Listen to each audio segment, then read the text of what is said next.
Now listen, 00 Stephen. I'm sending you to America by way of blue screen rear projection in order to stop a madman in his gold smuggling operation. Are you up for the task? I've always wanted to try a mint julep, shaken, not stirred.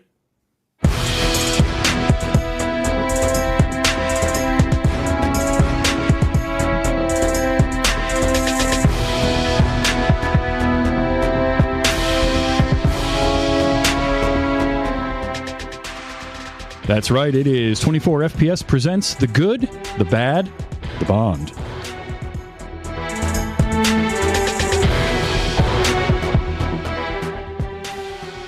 We're here.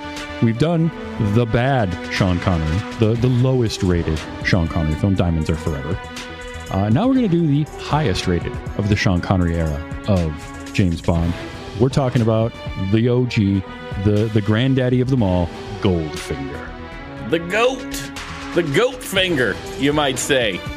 This is not only the highest rated Sean Connery James Bond film, but by Rotten Tomatoes scores, the highest rated James Bond film, period. I believe it was a 99% on Rotten Tomatoes, according to the critics' score. So the critics loved this when it came out. 1964, Goldfinger, directed by our good friend Guy Hamilton. This was the first one that he did, and they brought him back for Diamonds Are Forever. We talked about that. Again, written by Richard Maybaum and based on the Ian Fleming novel, starring Sean Connery, Gert Fruba. That's terrible. How I would pronounce it. Someone can help us out with it, but there's an umlaut in there. Yeah, I think it's Fruba. German name. And Honor Blackman. So this is kind of, when you think of a James Bond film, this is sort of the prototype of the James Bond films. It was the third in the series, but this is the one that really refined everything. And I went through a lot of mental gymnastics because one of the conversation things I like to do is an icebreaker. You have those fun questions to ask just to get people kind of comfortable.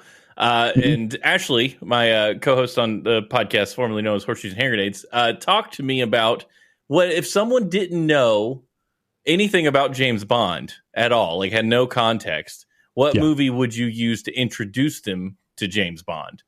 And I went through a whole exercise on what I think would be the best. And I landed on Goldfinger. And I'm not the only person that did that. Even outside of not knowing I picked it, they also picked it. So this is the template of what we understand as a James Bond movie. This is the thing that makes the most sense, is introducing someone to the character. Yeah, I mean, there are aspects of James Bond that came along later that were parts of the parodies and whatnot, but while this was the third in the series, this is what really galvanized it all and really just created the template that they would go with moving forward. Right. We'll get to it, but this was the first time Q is sort of semi-adversarial with Bond, all that kind of stuff. So yeah, this was this just kind of set the standard. IMDb has to say about this: while investigating a gold magnate's smuggling, James Bond uncovers a plot to contaminate the Fort Knox gold reserve. I don't like this synopsis because it's very spoilery. Because I feel like the contamination part of this, by the way, we're going to spoil this entire movie if you didn't know. So we're just going to do it right out of the gate. Mm-hmm. The contamination plot is a real stunner when it happens. I've seen really Goldfinger, and I had forgotten that was his point. Mm-hmm. And that, to me, is what makes this the James Bondiest of James Bonds. Yeah. Is there's money to be made, and it's not from stealing. It's from something way less obvious. And I loved that about this plot. I hate that IMDb kind of yanks the curtain, the rug right out from under you. Yeah, I'm not a fan of them doing that at all. So, what can you do? Like, we don't write those. But what we can do is read some critic reviews. So what did you find in terms of reviews on this? We can give a little on that. Yeah, sure. So 99% critic reviews. And I don't think all of these are from 1964. I think some of these critics are, I'm looking at these. It seems like there was a resurgence of James Bond interest in 2003 and up. Like, there's critics are talking about this a lot. But a few that I thought were good. One reviewer said, "This is the template borrowed and measured against for the entire franchise for a reason, several decades and incarnations later." So that person definitely agrees with us that this is how you make a James Bond movie. Another person said, "It's not quite the perfect film many claim it to be, but it is a perfect representation of what Bond is, and you'd be hard-pressed to identify a film in the series that is filled with more iconic moments than this one." Again, I can't disagree. We've got the Aston Martin with the gadgets. We've got Q being adversarial. We've got "No, Mr. Bond, I Expect You to Die." Mm-hmm. A great villain in Gert Fube, who does a great job being slightly comedic, but also sinister. We'll talk about him a little bit deeper, but I think they've nailed it there. And a third one I pulled said, "The iconic James Bond movie. This third entry into the franchise is rightly heralded for offering the perfect blend of action, adventure, gunplay, fisticuffs, gadgetry, that Aston Martin, romance, daring do, and just about everything else." Yep. And you might be asking, "Wow, Steven, that sounds like 100% Rotten Tomatoes." Well, it's not, because I found one. I found one rotten splat in this list, and it's not even that mean. Like, I don't remember what the fresh threshold is, but like it's below 60 or whatever. I don't think this guy's that horrible. He says, "What they give us in Goldfinger is an excess of science fiction fun, a mess of mechanical melodrama, and a minimum of bedroom farce." And I'm like, it is an excess of science fiction-y fun. And it's all those mechanical melodrama, and like it's all those things. So that tells me it's not that that's bad, it's that he doesn't like it. This is Bosley Crowther of the New York Times who said that about this movie. And that's one thing to review a movie and say all the things it has in it, and that's just not your thing, which is what this guy is basically saying. Yeah. But for vast majority of movie-going audiences, especially in 64, excess of science fiction fun sounds pretty great to me. Like, let's go. Yeah. No, I'm there. Yeah. How it lands is the best Bond movie of all time. There's some snapshot into the reviews that put it there. Yeah. So our opening credits, by the way, is like the rest of this movie, the standard, the gold standard, pun intended, of the James Bond franchise. Shirley Bassey singing Goldfinger is phenomenal. The song is great. It tells you everything you need to know about this movie. It's perfect for its era. One little piece of trivia that I did find very funny is she recorded the song while watching the opening credits. Like, they had it cut together for her and she was recording it with that. And so when she got to that final high note, she was holding it so long that she nearly passed out, according to the trivia, trying to hold it while the credits are still running. So that cracked me up a little bit. That's so great. I love that theme, because really you go to somebody who's seen Goldfinger and you say Goldfinger and they will inevitably go Goldfinger, sing it out, because it's so good. It's fantastic. And I mean, we talked about Shirley Bassey last episode with Diamonds Are Forever, and it was good. And part of the reason for that was they were trying to recapture this movie after a couple of lesser liked. They were like, okay, let's right the ship, let's bring it back. And they brought Shirley Bassey back. But this is the one. I mean, you're right. You can't say Goldfinger. It's like a reflexive response. Somebody in the room, if you say the name Goldfinger, somebody in the room is just going to belt out Goldfinger like Shirley Bassey. Yeah. It's amazing. Yeah. I love this opening because it's that right mix of imagery. Like, it's all just, because we hadn't gotten to the point of sort of animated, sort of CG-ish opening credits. So it's all just shots of, I think it's the same woman, and I'm not sure exactly who it was. I think the trivia might tell us, but just painted gold and stuff projected onto her. Yeah. And it's great. No, it's perfect.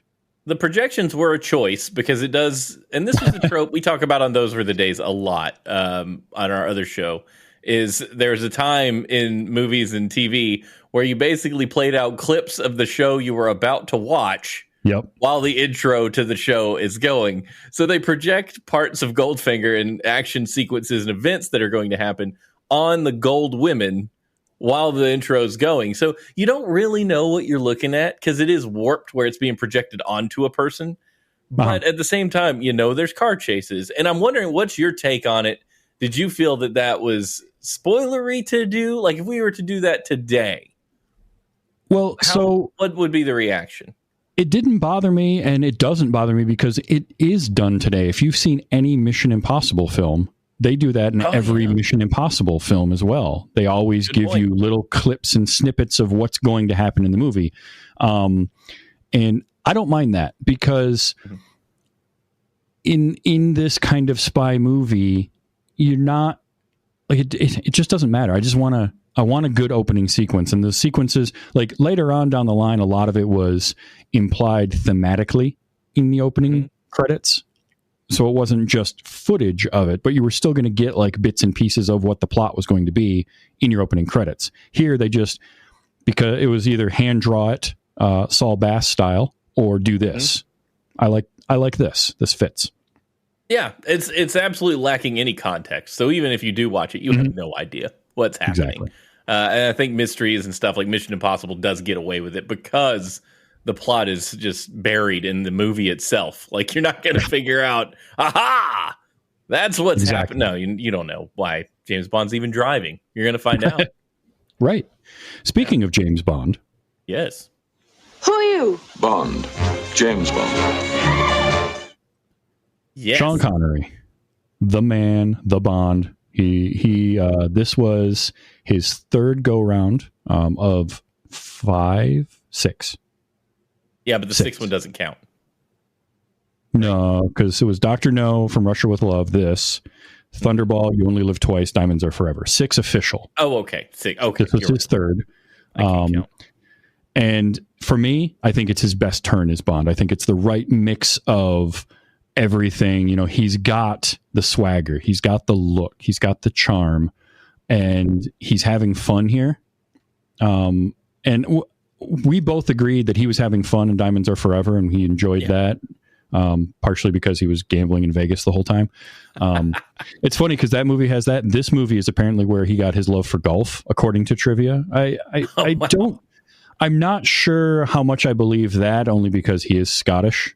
I feel like he would have probably played some golf at some point before this, but apparently this is what really drove him to like playing golf a lot. And then he was known for doing that quite a bit later on. But if he played in Scotland, he may have hated it because Scottish golf is a difficult game.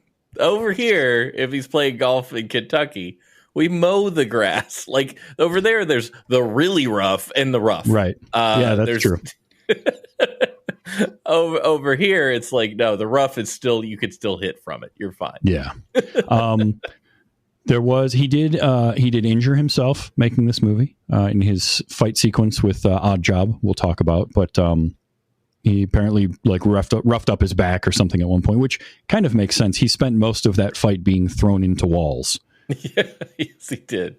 There's less his fighting in this. There's really only the one fight sequence that he's kind of involved in hand-to-hand wise. But the fighting in this is much more of a brawling style than what we saw by Diamonds Are Forever, because after, I think it was during You Only Live Twice, is when he started really studying judo.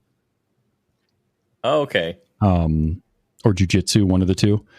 So the style kind of evolved, but here it's very brawling. And it's fine. It works for James Bond. I actually like my James Bond to be just kind of a bare knuckle, rough and tumble, barroom brawler more than anything else. Because he's supposed to be a blunt instrument.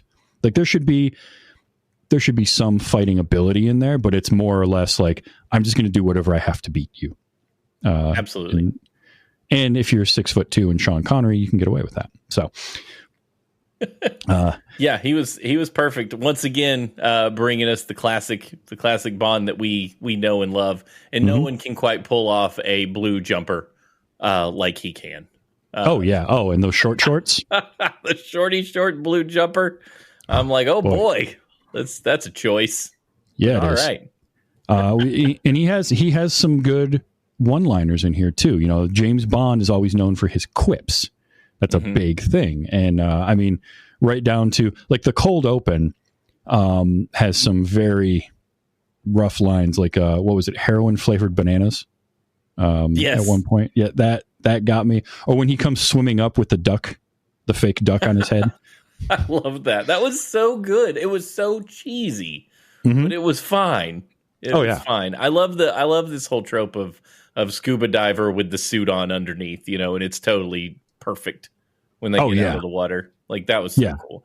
Because there's no way that would happen at all. No, not at all. I think the Mythbusters tested it, and it does not work. No. It's going to wrinkle. But when he, again, brutality-wise, because that's James Bond, when he goes to the hotel room in the cold open, right, and he's macking on the girl, and the henchman comes up to hit him with his little stick, which, if you wanted to kill the guy, why not just shoot him? I don't understand but look, James Bond henchmen aren't the smartest tools in the shed.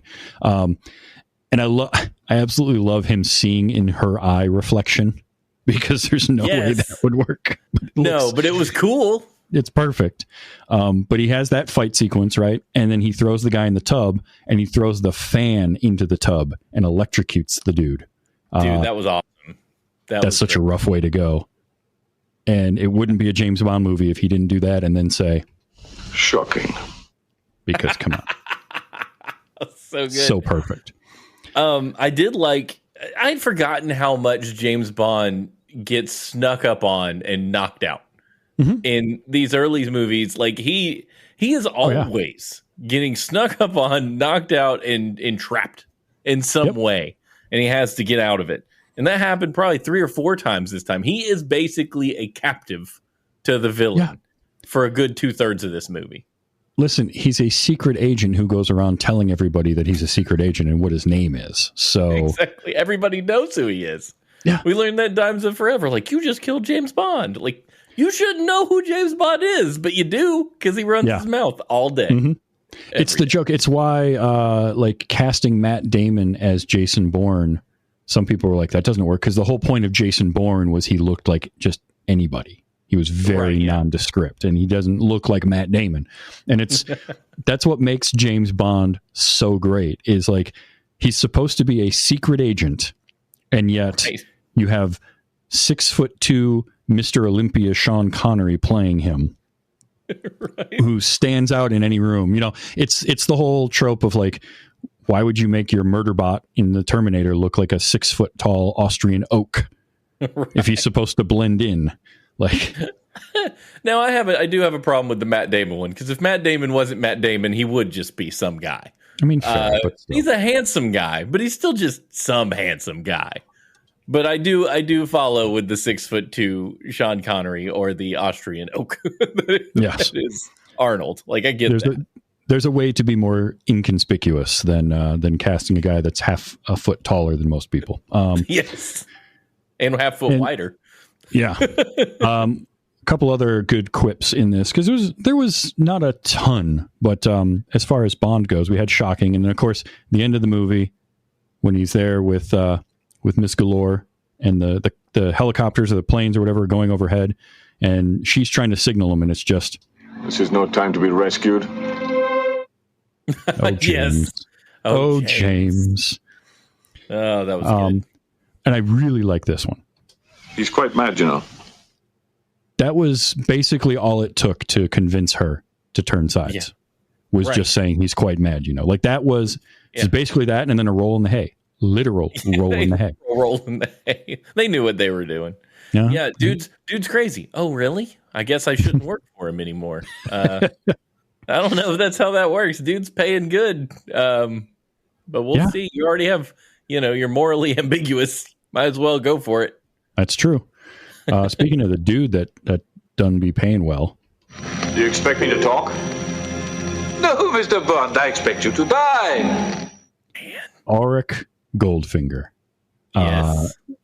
Easily on the Mount Rushmore of Bond villains. Like, Blofeld is sort of the arch villain. He had more appearances, but come on. Goldfinger is so good in so many ways as a Bond villain. Blofeld is there because you have to have one. Like, storytelling has always taught us there's a good and an evil. There's a point and a counterpoint. There's a heads and a tails. And you need Blofeld because you need that. You need people to be anchored into some sort of villain that will always get away, but is the antithesis of our hero. But then you have these extra villains that come around, and of those extra villains, Goldfinger is at the top because it's not he's not convoluted. You know, I think Bond, sometimes his villains are like, which one of these four people was the actual like head guy, or what? Is it the space laser that's bad, or the guy with the newspaper, or the submarine? Like, it's all kind of weird. Yeah. But Goldfinger is just a degree below mustache twirling in his villainy, and that's why he works and he's memorable. And he also has a very straightforward motivation. He just wants money. He's not looking for world domination. He's not looking to subjugate anybody. He's just like, I like gold. I have a bunch of gold. I want to make my gold worth more money. Yeah.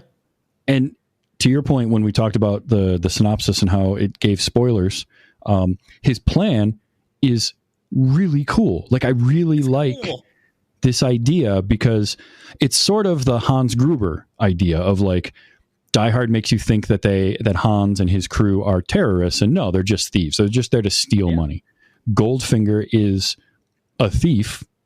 He's a smuggler, but he's not going to take the gold, because I love the scene where Bond is getting told like about Goldfinger and gold smuggling, and the guy, whoever he is, head of the British something or other, not M, but the other dude, says like, well, gold is perfect for smuggling because it can be melted down and moved around and all that. It's like, yes, but it also weighs a lot. It's very heavy, and moving heavy stuff is not easy or cheap. And I feel like Goldfinger knows that. And so rather than like, it's just brilliant. Instead of, I'm going to take the gold and hoard more of it, I'm just going to make that gold unusable. And that will, in turn, make mine more valuable. Smart. Yeah. Really smart. It's genius. And not what people would expect.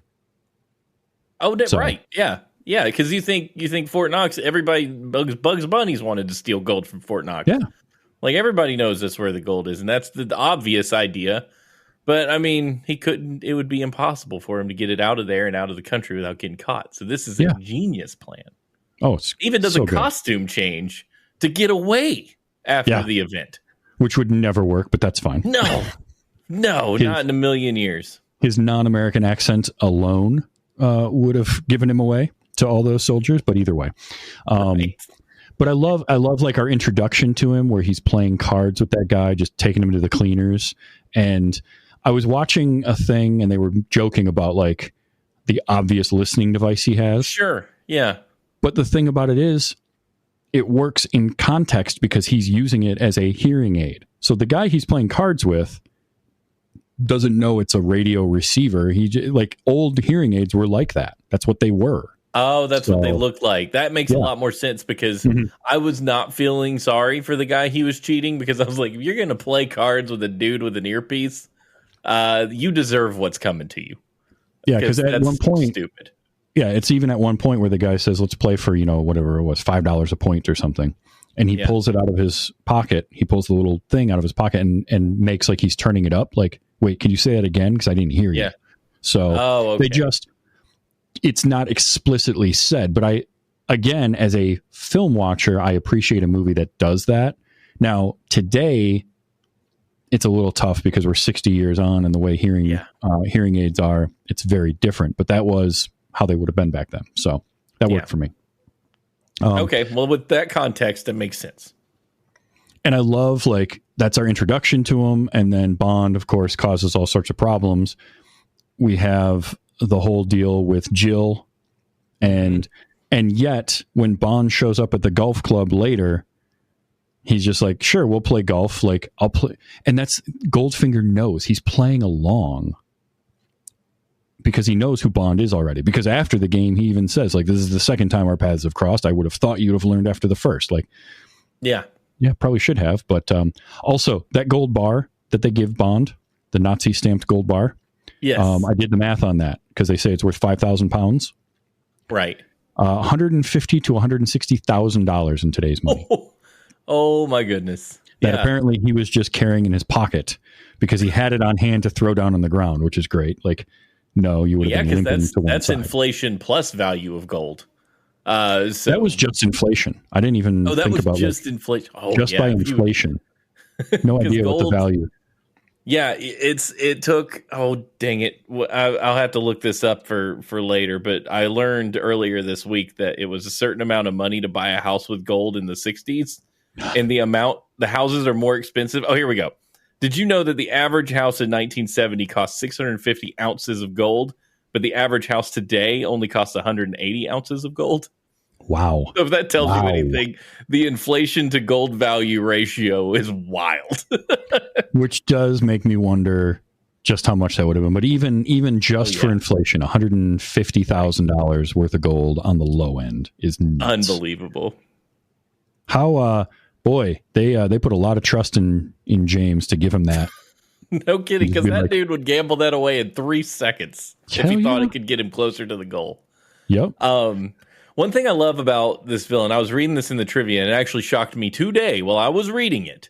Because that line that you played when we segued into this, I expect you to die, is attributed in my brain to Gert Frobe playing Auric Goldfinger. That is not his voice. Ooh. He could not speak English. He could say, "How do you do?" and like one other simple phrase. And his agent lied to get him the role because he was a well-known actor and they wanted that look. They need the German work at that time. But yeah, dude totally couldn't speak English. So it was dubbed by Michael Collins. Right. So every line that Goldfinger spoke was dubbed, and I was shocked. It shouldn't shock me. I've seen good ADR. I mean, the all dialogue in Star Wars Episode 2 is ADR, the entire movie. Yeah. And they get away with it, but like in 1964, getting away with it, and it's sounding right and looking right, more importantly. Yeah. I mean, I had no clue. It, like, if you really, really stare at it, you can kind of tell. But if you don't know that it's not his voice, you just think, oh, they probably just had to re-record it later. Sure, yeah, they do that a lot. But I've heard Gert in other movies because he did start speaking more English later on, and he's got just a very heavy German accent. I love that his voice was dubbed in this, and it was super fun. He's great. I did get one clip of him because it's an iconic scene. It's just the scene on the table with the laser, which, by the way, first time a laser showed up in a James Bond was this movie, because in the book it's like a saw blade. Oh, cool. Okay. And they decided they wanted it to be a laser in this because it would just give a better look. Yeah. Totally does. So yeah, I'm all for it. But I got this of Goldfinger. So this is Michael Collins, technically. This is gold, Mr. Bond. All my life I've been in love with its color, its brilliance, its divine heaviness. I welcome any enterprise that will increase my stock, which is considerable. This is great. Like, just such a simple villain's motivation. I want gold. I want more gold. I'm going to find a way to make my gold worth more. Perfect. Yeah. And he's given away his plan, but he's also playing with his fun laser toy.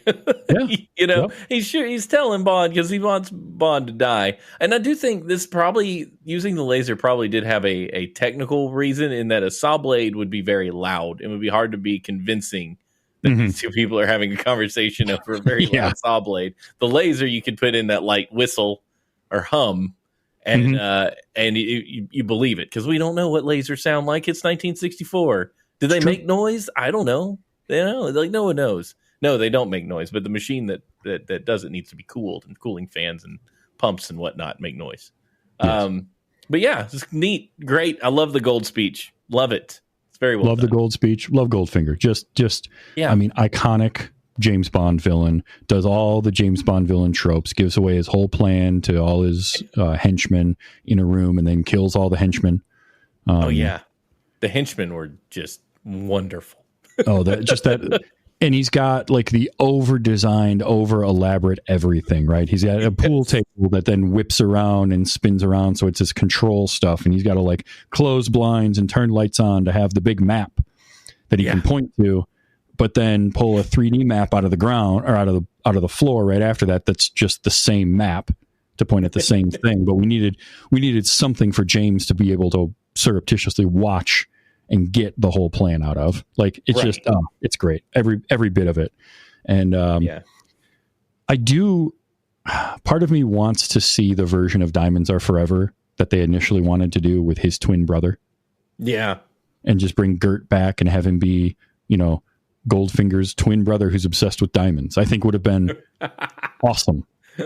Yeah, they'd have to use some sort of other, because Auric, Auric, AU is the periodic table, what do you call that? Label, name, whatever. Yep. For gold. So that was even more funny to me. Once I was Googling stuff and I'm like, oh, AU. I know what that is. Yeah, Auric. They need to come up with something for the diamond guy. Something coal related, probably. Yes. But yeah, Goldfinger the Bond villain. He's not overdone. He doesn't overdo anything. Like, the gold speech isn't overblown. The contraptions that he uses are all, I have too much money, so I asked for these things. They're not too much. No, they're not. Yeah, he just works so well. I mean, he does everything you want a Bond villain to do. He gives the great speeches and monologues. He's terrible, but but simple. And also, he, for whatever reason, doesn't kill James when he has plenty of chances to, and instead keeps him alive because the writers decided that's what had to happen. You're right. Yes. It's perfect. Who are you? My name is Pussy Galore. I must be dreaming. You can't have a James Bond movie without Bond girls. And no, you can't. We had 3 of them in this, although really we have one, and then a couple that are there. Mm-hmm. Iconic is Jill Masterson, right? Yes. Everybody, if you're a James Bond fan at all, or even just pop culture in general, you've seen the image of Shirley Eaton laying on the bed covered in gold paint, asphyxiated. Skin suffocation. Yes, skins, which again we know isn't true, but sure. But I mean, people did. People did before Google. You had to convince people. I mean, we were 14 years old in high school going, did you know she died? Yeah. From the gold. Oh, like, she had long-term damage. That was the best, is the urban legend that she had like long-lasting effects from being painted like that. And it had to have, like, her stomach wasn't painted. That's why she was late, because her stomach had to breathe or some such. It was silly. No, but we passed it around like a chain letter because we didn't have any way of knowing any different. It's true. But other than that, she doesn't really have anything to do in the movie. She's in 2 scenes and then dies. There's no motivation for her to be like, she's just being paid to be around Goldfinger, because she's being paid to be around Goldfinger. All right, fine. Sure. You know what? Whatever. Then we get her sister, Tilly, who is a nice little red herring in that you think she's trying to shoot at Bond, but it's not. She's apparently just a terrible shot. Oh yeah. Tanya Mallet plays Tilly Masterson. Honestly, if it were me, I would have taken Jill and Tilly Masterson instead of making them 2 separate characters and the whole she was my sister and that's why I'm trying to get after him. Like, I would have figured out a way to make them into one character, because they're really both half a character. Yes. Neither one of them gets much to do. Right. They don't, because honestly, like, the Jill thing doesn't make sense because they knock Bond out in the room and they leave him there. But they kill her when he's the one that distracted her. So that seems silly. So now she's gone, right? But it gives Jill Tilly motivation to go shoot at Bond. But that whole exchange was weird too, because she shoots at Goldfinger, accidentally starts to hit Bond. They have this big old car chase. Yep. He tears up her car, and then they're like friendly when he wants to take her. Like, let me just help you out. It's like, no, he literally just sliced your car and your tires to pieces. What are we doing? Yeah. I get in a way what Goldfinger was trying to do with Jill, which is like frame Bond and get rid of him and cause a problem, but it's never said. Right. So it becomes the problem of it's the fridging issue, yes. Right? They just have Jill in the movie in order to be killed by Goldfinger in a very obviously it was done by Goldfinger way. Yes. To motivate Bond to go after him, and so we can have M tell him don't make this personal, even though Jill was somebody Bond knew for 15 minutes. Yeah, the motivation that she would be the reason that he decided to make this his mission is silly. I don't buy it at all. I'm just, as many women as he sleeps with and just loves them and leaves them. You're like, oh well, she's dead. Oops. But yeah.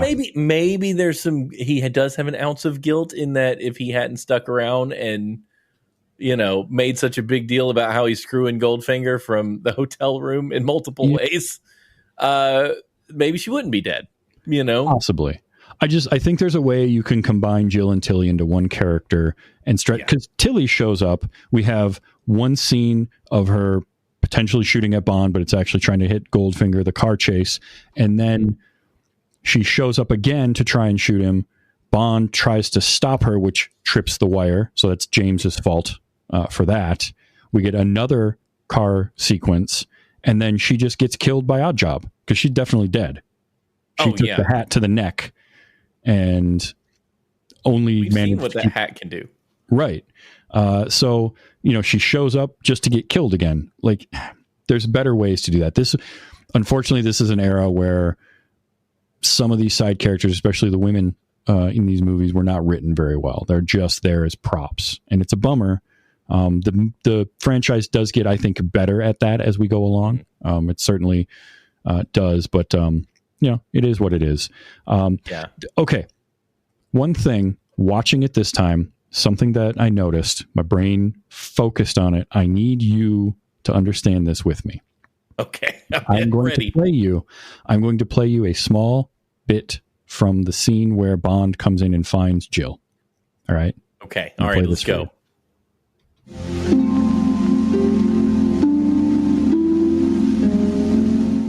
Now, you heard that little musical bit, right? Yeah.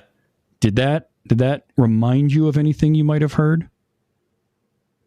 No. Okay. So it did for me this watch. I heard that and I'm like, I have heard that melody before. Those 5 notes or whatever in that sequence, I have heard that. Why does it sound so familiar to me? And then I figured out what it was. All right, so I'm going to play it one more time. Okay. So just listen to this. The song that I'm going to play afterwards is from the late 90s. We'll say that. So here's the James Bond part. All right.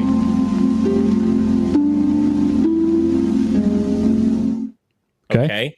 Yeah. Now I'm going to play the song from the late 90s, and you tell me that you tell me if I'm crazy or not. Okay. All right.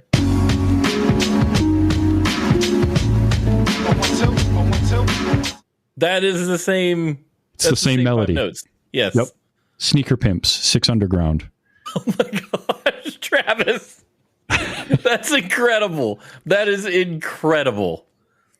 Never made the connection until this watch of Goldfinger. But wow. And I wouldn't have. I've never heard that song, but you are 100% right. I am convinced that the Sneaker Pimps, that was a sample that they pulled to make that song. Who do we know that knows the Sneaker Pimps that can get us confirmation of that? Yeah, we need to notes on an album, and I need that confirmed. We need to figure it out. A lot of James Bond music has been used as samples over the years. I know Robbie Williams used some. A lot of artists have. But I want to find out. I need to dive in a little deeper and find out if Sneaker Pimps actually did lift that from and use it as a sample in that song. And that song, I should just send you that song because it's a great like late 90s kind of trip hop sort of thing. It was a big hit at the time. I'm sure I might have heard the whole thing at some point, but I almost guarantee you, if you find out who produced Mixed, there's somebody out there that has 5 seconds to tell you whether that's what happened or not. Yes. And you can find them. I've known too many people that have no connections that have just emailed a producer and they're like, oh yeah, we did that. And that was, okay, good. Confirmed. And our main Bond girl in this movie is Pussy Galore. Yep. The most Bond girl name of any Bond girl ever. It is something else. The only name that's probably better than that was the joke name in an episode of Psych, where Sean used the name Felicia Fancy Bottom, and as just like a parody name. But like, it's so good. Now, Honor Blackman plays this character. Honor Blackman had been on The Avengers prior to this. Yes, she was a big deal. Yeah, she was. She left The Avengers to do this movie, apparently. Oh, wow. So, that's kind of a big deal as well. But she's still working too. Oh, yeah. Oh, yeah. Absolutely. It is funny. Initially in the script, apparently, the line after she introduces herself is, instead of "I must be dreaming," was "I know you are, but what's your name?" And they deemed that to be too suggestive. Yeah. Oh, I think so. It's a bit on the nose. Yeah, I think so. I just put it together. Yes, I got it. She is the most fleshed out of the three Bond girls in the movie, but still kind of a little flat. I mean, I like her. I like that she is no nonsense, that she doesn't put up with James's stuff, especially initially, although then she just gives in later anyway, but that's a whole other thing. It's charm, Travis. I know. Pheromone. But I like her. I like Honor Blackman a lot. She definitely pulls off like the whole persona and aura of like just being who she is. And I like having her be the reason that they are able to foil the plan. Yeah. And while I don't mind a movie not telling us everything, you could have given us something. There's no indication whatsoever outside of all of the pilots of her little of the planes that were going to spread the gas are basically under her. Mm-hmm. So you can kind of, if you're paying attention, realize that, but there's nothing to give away that, she called Washington that night and told them what was going to happen and then switched out the gas. There's just nothing. She just decided to out of nowhere. And it's all because Bond said he's quite mad, And then one and a roll in the hay. And a roll in the hay. It's all it takes, I guess. Well, maybe she didn't really like working for him, and let's just build some background and say maybe she called the government. It's like, hey, I can help you guys not, catch this guy for if you pay me what he was going to pay me. That could be. Yeah. In James Bond world, maybe bribing the government works. I think if you were to make this movie today and adapt the story, you would probably combine Jill and Tilly and then figure out a way to make Pussy a bit more of a character and flesh out that character a little bit more, and add some backstory and whatnot. And I think that would work better. She's fine though. Like she works in this story. I liked her interactions with James, and for the most part it all works, except for the roll in the hay does get a little cringy. But it was the 60s, like of the time. It's still not good, but I get what they were going for, and it's supposed to be his manly charm taking over. But that got a little bit uncomfortable. Yeah, I feel like in the Sean Connery world of James Bond, no one cared that the women characters really had anything to do. It was how quickly can James Bond get them into bed? How fast? Yes. With as little background as possible. He's just got super charms. Whereas we get the later Bonds, I think at least Pierce Brosnan and forward, it took him a little bit more effort. They come across as more people. Yes. I mean, Galore is more of that here than Jill or Tilly. They are literally plot devices. But it still took a little bit. And again, it's writing. It's the men that were writing this at the time just didn't know how to write women. So no clue. That's just how it is. Yeah. Oh, you must excuse our job, Mr. Bond. He's an admirable manservant, but mute. He's not a very good caddy. Odd job, a legend. Absolutely. Again, you talk about henchmen in the Bond universe and the iconic ones, and it's Odd Job and it's Jaws. Yes. Those are the two prototypical Bond henchmen, right? Because you say to somebody Odd Job as a character, they know immediately who you're talking about. You can picture him. He's in GoldenEye, the video game, 30 years later. Yeah, and you're not allowed to play as him because he's too hard to hit because he's short. Right, exactly. That's the house rule everyone had. Yep. So Odd Job was played by Japanese actor Harold Sakata. And he was also known as Tosh Togo at the time. He was a pro wrestler and weightlifter. And I love Odd Job so much. Yeah. It's silly to have him as a mute. But it fits with the James Bond style of henchman where there's always got to be some weirdness to them. Like they can never just be a henchman. They also have to he has to be a little bit shorter. He's built like a fire hydrant. Stocky. Yes. Stocky is a great way to put it. But he's just, and then having him mute just means, okay, all right, that's a weird quirk for him. Also apparently strong as a gorilla. Oh yeah, you can tell from looking at him that guy's he's nothing but muscle. But was it not weird enough that he throws his hat as a lethal weapon? Like they had to make him mute also. Like they dubbed Auric Goldfinger's voice. Why didn't they give Odd Job something? But I also get Darth Maul is effectively mute minus one line in a movie. Yeah. It makes him a cool villain because he doesn't say anything. You don't get a lot out of them. They do the job, and the job is to attack, and that's enough. So maybe it does play. I think if he didn't honk at people, it would play better. Oh, you mean when he did stuff like this? Yes, because that's not mute. I think when you're mute, you literally can't produce noise other than wispy breath. I don't know. Maybe someone can correct me. Yeah. No, he was just running around all the time. Oh, it's fantastic. But Odd Job also is the perfect Bond henchman because he's not just the muscle, which he absolutely is, but he's also Goldfinger's driver. Yes. And he poses as his caddy, and he's ordering people around. He does all sorts of stuff. We get the amazing iconic scene where Bond hands him the golf ball afterwards, and he crushes the golf ball in his bare hand like it was not even like a peanut, not even a walnut. Yeah. It's just like peanut shells, which that's definitely no way that could happen, but it is perfect visual language to tell you how strong this character is. Loved it.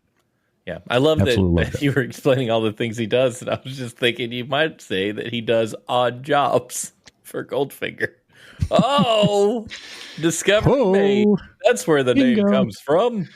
But he's just great. And not only does he have the look and everything like that, but then the performance from Harold Sakata is awesome because he just all the time has that silly grin on his face. Like the entire fight with James at the end inside Fort Knox, at no point does he feel like he is going to lose that fight. He just, Bond is hitting him with everything he's got and he's just laughing at him. He's just smirking it right off. Yeah. It's absolutely amazing. I love the strongman trope in movies like this that just, you've got your hero. Like Indiana Jones has one every movie. Like I'm hitting him with lead pipes and he just won't go down. It's fun because it's unrealistic. There's nothing about it that's something that would happen in real life, but it gives the hero should win some way where you're trying to figure out how are they going to win. It puts them in a space where you're accepting that this could be curtains. It's not. But you don't know how it's going to resolve either. Yeah. And I think there's something to be said for that. I really like that trope in these movies for sure. No, it's one of my favorites. And he's got a great fight with James at the end because he's tossing him around like a rag doll. And so good. He's just toying with him. He's letting James hit him and then just, shot to the kidneys and knock him down. And he goes out in a way, basically the only way James could do it. And it's silly. And I loved every second of it when he just grabs the metal bars, and he's got to grab his hat off the metal bar. Right. And James electrifies that. And that's the only way he was getting out of it. Yeah. So it works. Dink, meet Felix Leiter. Hello. Felix, say hello to Dink. Hi, Dink. Dink, say goodbye to Felix. Man talk. Oh, and he smacked her butt. Oh my gosh. That was amazing. That was terrible. It was absolutely it's terrible. Just the casual misogyny there. Dink also as a name is super silly. I guess she technically could be a Bond girl too, but she's only 3 seconds. Yeah. Yeah. She's that he has had some time with her based on that relationship. Yep. But I know Sam, so I have been watching these with my 10-year-old. Don't judge me. Because he gets bored pretty fast. But we're watching, he's like, did he just smack her butt? I was like, yeah. Don't be like James Bond, Sam. It's like, I don't think they know each other well enough for that. Nope, there is there is much consent required for that to happen. Yeah. You need to make sure that's you're friendly enough for that. 60s were just a different time. They were different, yeah. We also, so Felix is in this, and we have yet a different. I think every time Felix was in the movies until Jeffrey Wright, he was played by somebody different.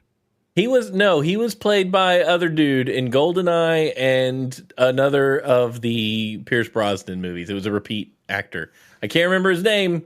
It's that country dude. You know who I'm talking about. No, Jodan wasn't Felix. He was Felix, wasn't he? Oh, was he? No. Have I been? No, he was. I thought he was somebody different. Whole life? No, hold on. We're about to find out. I'm going to research this real quick. You're right. He was Jack Wade. He was not Felix. Yeah. Oh, man. I thought he was Felix. I've learned something already. Joe Don Baker. So, but you're right. What is it? Cease. Where's his name? Cease Linder.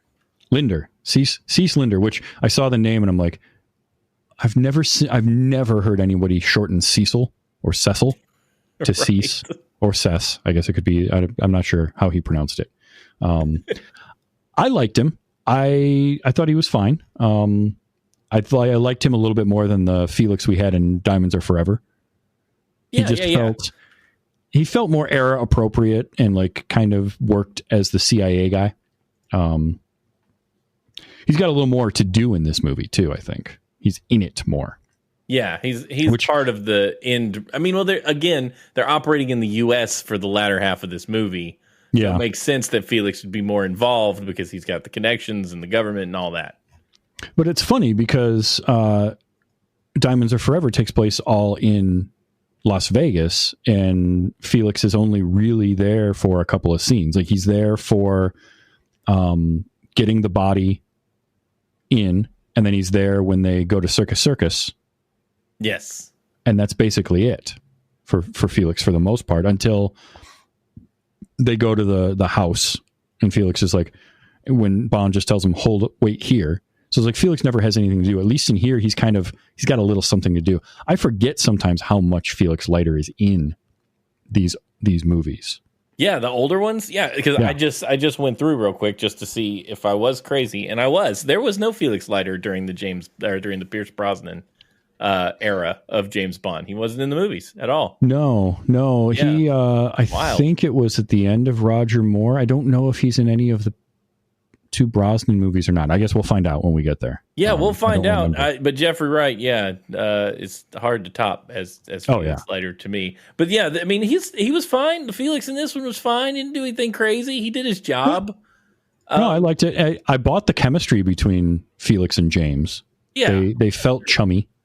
Mm-hmm. So that always works. Of course, we got to have Bernard Lee as M.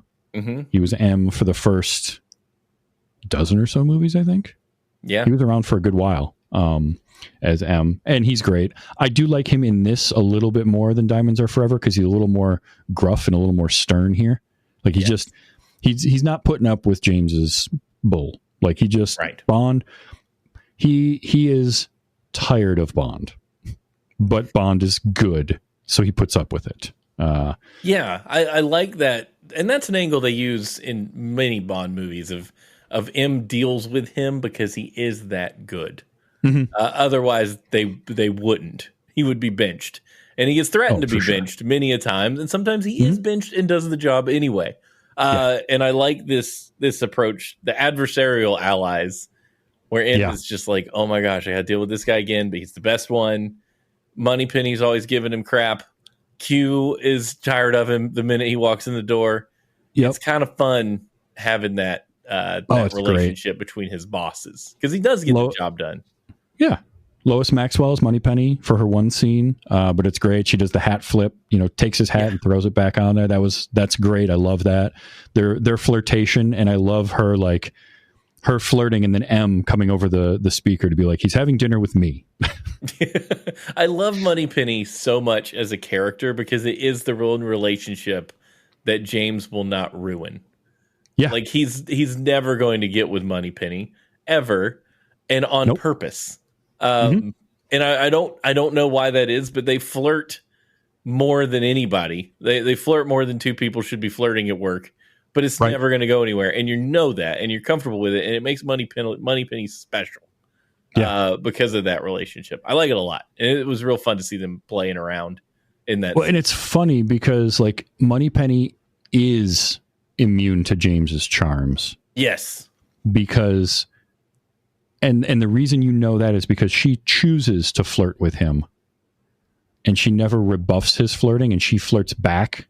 Yeah. She could easily just shut it down, and there's nothing James could do about it, but she likes to play the game with him, as opposed to, say, Pussy Galore, who's like, I'm immune to your charms. And immediately, number one, James Bond is like, a conquest, I will defeat you. And number two, we as an audience know, yes, the writers are going to have it so by Act 3, they're rolling in the hay. But Moneypenny, that's never comes up because she's too much for James. Yeah. And there's probably part of him that knows that, but he also enjoys the banter with her. So Moneypenny's great. Yeah, he knows that she knows him too well to begin with. I think one of the things about James Bond is if anyone gets to know him too well, it's dangerous for him to be involved. Like he can love him and leave him all day on a mission because he knows he's going somewhere else. But it's probably a defense mechanism. He doesn't know how to not flirt with a woman because he sees them all as objects. Yes. So he's going to do it. But it's she playing back at him like she's interested, I think turns him off from it in general. He's like, nah, I only go after people who don't want me. Yeah, precisely. And she doesn't, but she plays like she does, and it messes him up. And I love it. Mm-hmm. Yep. No, love all of it. Now, pay attention, 007. The gadgets. First of all, as we've mentioned, this is our first instance of the adversarial nature of Q and Bond, where James Bond walking into Q division, Q is immediately just like, oh, this guy again. Yes. He is the one 00 agent that never brings anything back, that always wrecks all of the stuff that they work so hard on.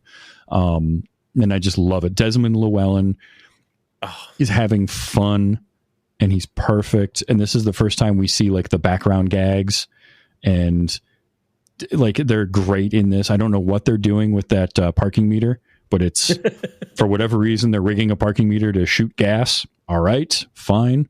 I love the bulletproof vest. Oh, that was so great. Because why would you ever test that on a person? A live person. It's got a very Muppet Labs vibe. It does. Yeah. It absolutely does. And James is the kind of guy that is going to poke at and pick up and touch all of the things that he shouldn't be in Q division. And he's just had enough of it. And it's great. Right, yeah. I love that James Bond can press a button and blow up half the room, and everybody just looks at it, and he's like, gosh, 007. All right, look at this. I'm often reminded of we'll watch it eventually, but the Goldfinger or GoldenEye scene where he's got the pin where click this 3 times and you've armed it. Click it 2 times to disarm it, and Bond's just sitting there randomly clicking. Yep. It's just so good. I love that about them. I also love he shows him the car, and first it's where's my Bentley, Oh no! Now you get the Aston Martin DB5, the car, the Bondmobile, the Bondmobile. Yep. And I think I read that Aston Martin initially was a little reticent. They were reluctant to part with 2 of their cars for the production, so they paid for them. Production paid for 2 Aston Martin DB5s, but the movie did so well, and the sales of the Aston Martin went up so much that they never had to pay for one again. They were just like, okay, this. Well, I mean, how popular was product placement in '64? You know, like, was it common yet? Did people get a lot of return from it? This is before blockbusters, like not the video store. I mean, like Jaws in '77 or whenever it came out was the first real blockbuster. Yeah, where you could look at a movie like a marketing tool. Right. This is I think many years before that. I mean, definitely product placement happened and advertising happened, but for Aston Martin to be like, I don't know. And so the production says, well, okay, we'll buy the cars. And afterwards there's a handshake agreement of like, all right, cool. You did great. We'll loan you cars for production now. Yeah. And you don't have to pay for them. Because this movie made a good amount of money. It was a $51 million U.S. gross in 1964 on a $3 million budget. Holy cow. Yeah, that's a lot of money. And again, that's before, like, if this comes out 20 years later, when movies are made different and marketed different, I mean, it probably would have done even better. So that's amazing. But yeah, the car is phenomenal, and of course it's not a James Bond car without all of the gadgets and widgets and things, and I love all of that. I really like Q being like, well, if you'll pay attention, if you'll listen to me I won't keep you for more than an hour.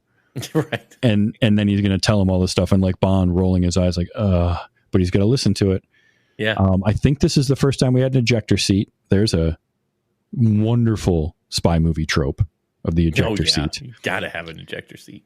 My favorite joke on that ever, I think, is Eddie Izzard talking about the ejector seat, and like, the joke that he runs is you've got the ejector seat in the car, and then the bad guy gets in the back seat. Yes. And it's James Bond being like, wouldn't you like to shit up front? up here with me? So good. I love the way Q tells him about it. There's this red button. Yeah. Don't touch it. Yeah. Yeah. Like, why not? No option. I'm not even going to tell you. Just don't touch it. And of course, that means Bond's going to want to touch the button. Yeah. Just don't tell him about it, and then you're fine. Yeah, it's red. I mean, exactly. It's going to get pushed. Was that your favorite gadget in the movie, the ejector seat? Yeah, I'm a sucker for ejector seat. I think it was really the lead up to knowing that it was going to get used, and not knowing how or when it was going to get used. Yes. That was anticipation around the ejector seat. I think was the big thing for me. And it ended up working out. He used every gadget in this car in like a 20-minute sequence. Probably less than that. Probably a 15-minute sequence. It was great. I mean, it's Chekhov's ejector seat. Chekhov's ejector seat. Right? There's no way you introduce that and don't use it later. But they did. Right. They used everything. They used the machine guns behind the headlights. He used the smoke screen. He used the oil slick, the bulletproof panel, all of it. It was great. I love the way he uses the ejector seat too, because it's obviously a dummy that's ejected out of the car. Yes, and it just looks so good. Yeah, love that. And it's not the only car in this movie that I loved. The Aston Martin is iconic, but this might be one of the first movies to have a Mustang in it, because this is 1964. That's right. Yes, the red Mustang. So, well, was it red? White. It's not red. It's like I watched 2 movies with old Mustangs in it this week. I got them scrambled. I'm sorry. So it's not red, but it is the original 1964 and a half Mustang, and this might be one of the first times it was ever in a movie. And then you've got Goldfinger's car, right? The Rolls-Royce Phantom 337. That thing is awesome. And whatever Oddjob was driving away from the junkyard, which, I'm sorry, he crushed an entire car and then put that entire car in the back of another car and just drove off like it was nothing. No. No. That is not how physics works. No. Just because you've made it smaller in size, it's just dense at that point. You're right. It was a white convertible Mustang. That was a pretty style of Mustang. It is. It's absolutely gorgeous. I do think my favorite gadget, because again, all of the gadgets get used, even stuff we weren't told about gets used. But I love the oil slick. I love the smoke screen, but the extension off the wheel with the spikes to shred the tires is great. And it's so impractical because you have to get so close to the other car to do it that they're going to know you're trying to do something. And the fact that Tilly didn't is kind of silly. That whole sequence. Yeah, we've been there. That was silly. But I still loved it. I think that is probably my favorite gadget. And the bulletproof vest is the most ridiculous one because you just have a person standing there getting shot. Yeah, and anybody who's ever been shot with a bulletproof vest on knows that still hurts. Mm-hmm. Like, it still hurts a lot. It doesn't go through you. But it's like getting hit with a sword while you have chainmail on. It's like, ow. Yep. It's not comfortable at all. Still not pleasant. Yeah, this was the right balance of gadgets in the movie without it being ridiculous. We didn't have they have the homing devices and a couple different versions of it. They must have loved the design of their screen because they use that screen all the time. But overall, like it's a good balance of gadgets and usefulness without them getting too silly. Yeah, the one gadget we didn't talk about is the dirty bomb. If you want to count that as a gadget, which I thought was pretty cool, because it is part of the whole plan. It's like, I'm really going to blow up Fort Knox. I'm just going to irradiate everything in Fort Knox with this thing, and not having any idea how to defuse it and all that stuff it was cool. I thought the dirty bomb was clever. Yeah, I definitely did. It's of course he's going to stop the bomb at 007. Right. That was so cool to me. I loved it. It could have been dumb, but it wasn't. I was totally fine with it. Yeah, it shouldn't work, but it just does. It just does because it's James Bond. Like, the thing with James Bond is you can just park your brain. Yeah. Because especially these earlier ones. Oh, the earlier ones for sure. They take themselves a lot more seriously in recent movies. But those early ones, they knew they were effectively a spy serial. A little bit more effort, a little bit more care, but real close to just a Spy Saturday matinee serial. And that's Goldfinger.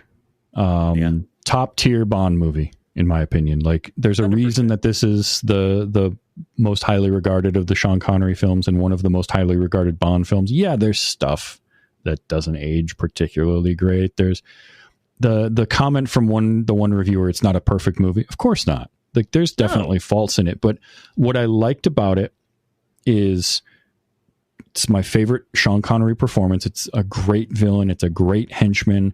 And the plot, the story of it is very simple with a cool twist to it. With the idea of irradiating the gold. I loved all of that. So, and it just gives you it's the distillation of what had come before it into the template that would go on to be James Bond and all of the parodies and everything that you see and all the copycats and everything all stems out of, like, this is the inflection point is Goldfinger. This is how you do it. I liked it a lot because I've talked about it before, probably on this show, but sometimes the plot can get convoluted enough for me that I lose the overall thread. And this is one of the Bond movies that does throw you for a loop, but I never lost the thread. I never had to know more details than were being shown to me. I never had to overthink anything to make point A get to point C. Like, it was all easy to follow, but still tricked me and still had that sense of mystery to it, which I think is hard to do because a lot of movies will bury so much in the minutia that if you're not like thinking about it while you're watching it, you're lost. I'm thinking about like Mission Impossible, the first movie, for instance. Like you gotta pay attention for the most part if you were going to keep up with that movie and what the ending really means. Like if you have to get to the end and then you have to think back to the beginning and they don't help you, it's really hard. For me, I mean, some people can do it. I have a difficult time with it. But this one, every beat only really relies on the beat before it. It doesn't rely on stuff all the way back at the beginning to throw you off. And when it does, it's like explained. Like he says, I don't want the gold, and then immediately explains why he doesn't want the gold. So you don't have to think too hard. It just, he's laying it out for you the whole way. And that's why I think this movie works for me as one of the greatest Bond movies, because of the appeal it could have to people that are simple like me, and can enjoy a movie without having to, you know, rack my brain over it or think about it later. Yeah, even when it does the thing where we go through the whole act of flying the planes and releasing the gas and all of the soldiers passing out, which I love that because it was, according to the trivia, just one set of soldiers. They would just move them around to different locations and just have the same guys do the same thing. But even there, where like they do the right amount of bait and switch and make you think one thing is happening and then reveal, nope, it's not that. And they don't have to explicitly tell you. Right. You know, I complained a little bit about it, but more of my complaint there is just how quickly Pussy Galore flipped to be on James's side rather than what she actually did. Literally overnight. She goes from being part of the plan to not wanting to help at all. Right. I also found it interesting that Sean Connery did not film anything in the U.S. for this movie. Wow. They didn't film much in the U.S. Most of it was filmed on Pinewood Studios and in England. So any of the stuff in the U.S. with Sean Connery especially was rear projection screens. Oh, wow. And a few other never mind people my too. golfer comment then. He was playing golf in England, so it's totally fine. So who knows? Yeah, I just found that really interesting because there are a few shots you can tell were rear projection or blue screened and composited. It's Sir Sean Connery never traveled to the United States to film this movie. Well, how about that? All right. So that's Goldfinger. Definitely the best of the Sean Connerys. I agree with the assessment from Rotten Tomatoes for sure. Oh, for sure. So next time, we're done with Sean Connery now. We've done the worst. We've done the best. It's time to move on. We're going to do the worst and also best of George Lazenby, because he only did one movie. But this is where our plan breaks down. We get one movie out of one actor. We'll discuss why there was only one movie with that one actor. But On Her Majesty's Secret Service is our next film. That will be the next episode. So if you get a chance to watch that one, do so. If you've got thoughts on James Bond in general, On Her Majesty's Secret Service, Goldfinger, let us know. We want to hear from you. You can find us on Blue Sky, 24fpspresents.bsky.social. There's also 24fpspodcast@gmail.com. So you can send us email there. We love to get your emails and the feedback. And we've also got voicecast.app/24fps. And I think that's not the right email, correct? It's 24fpspresents@gmail.com. 24fpspresents@gmail.com. Yes. I will fix my document at some point and stop Ron Burgundying myself. So email 24fpspresents@gmail.com, 24fpspresents.bsky.social, or voicecast.app/24fps. Send us a voice one, send us an email, whatever. We want to hear from you. And until next time, and On Her Majesty's Secret Service, make sure you always have your mint julep shaken, not stirred. Mint julep? Ah. Ah, ah!